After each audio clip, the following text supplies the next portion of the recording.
Luke chapter 6. Now it happened on the second Sabbath after the first, that he went through the grain fields. And his disciples plucked the heads of grain and ate them, rubbing them in their hands. And some of the Pharisees said to them, Why are you doing what is not lawful to do on the Sabbath? But Jesus answering them said, Have you not even read this, what David did when he was hungry, he and those who were with him, how he went into the house of God, took and ate the showbread, and also gave some to those with him, which is not lawful for any but the priests to eat? And he said to them, The Son of Man is also Lord of the Sabbath. Now it happened on another Sabbath also, that he entered the synagogue and taught. And a man was there whose right hand was withered. So the scribes and Pharisees watched him closely, whether he would heal on the Sabbath, that they might find an accusation against him.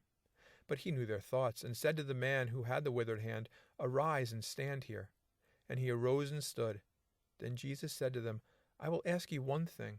Is it lawful on the Sabbath to do good or to do evil, to save life or to destroy?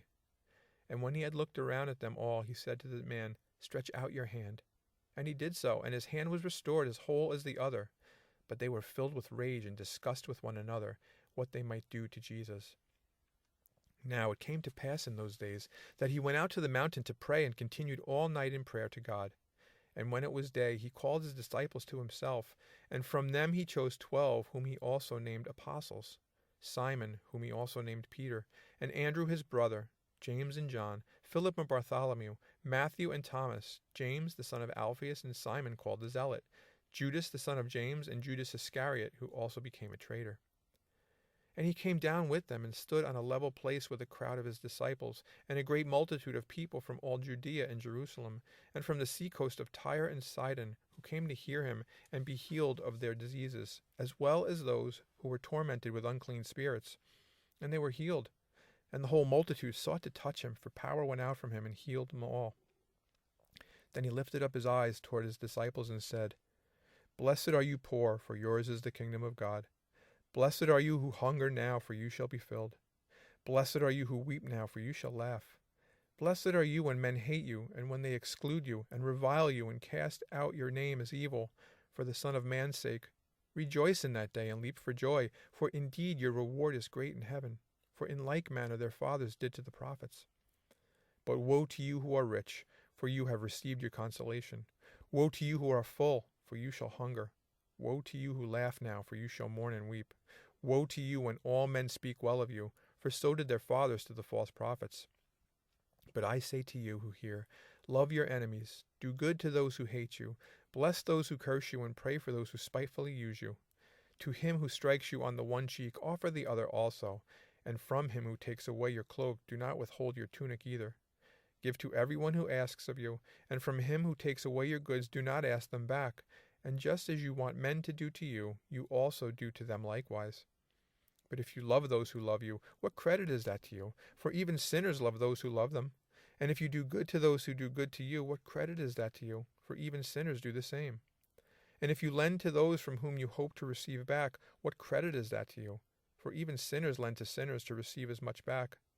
But love your enemies, do good and lend, hoping for nothing in return, and your reward will be great, and you will be sons of the Most High. For he is kind to the unthankful and evil. Therefore be merciful, just as your Father also is merciful. Judge not, and you shall not be judged. Condemn not, and you shall not be condemned. Forgive, and you will be forgiven. Give, and it will be given to you. Good measure, pressed down, shaken together, and running over, will be put into your bosom. For with the same measure that you use, it will be measured back to you. And he spoke a parable to them. Can the blind lead the blind? Will they not both fall into the ditch? A disciple is not above his teacher, but everyone who is perfectly trained will be like his teacher. And why do you look at the speck in your brother's eye, but do not perceive the plank in your own eye? Or how can you say to your brother, Brother, let me remove the speck that is in your eye, when you yourself do not see the plank that is in your own eye? Hypocrite, first remove the plank from your own eye, and then you will see clearly to remove the speck that is in your brother's eye. For a good tree does not bear bad fruit, nor does a bad tree bear good fruit. For every tree is known by its own fruit. For men do not gather figs from thorns, nor do they gather grapes from a bramble bush. A good man out of the good treasure of his heart brings forth good, and an evil man out of the evil treasure of his heart brings forth evil. For out of the abundance of the heart his mouth speaks. But why do you call me Lord, Lord, and not do the things which I say? Whoever comes to me and hears my sayings and does them, I will show you whom he is like. He is like a man building a house, who dug deep and laid the foundation on the rock. And when the flood arose, the stream beat vehemently against the house, and could not shake it, for it was founded on the rock.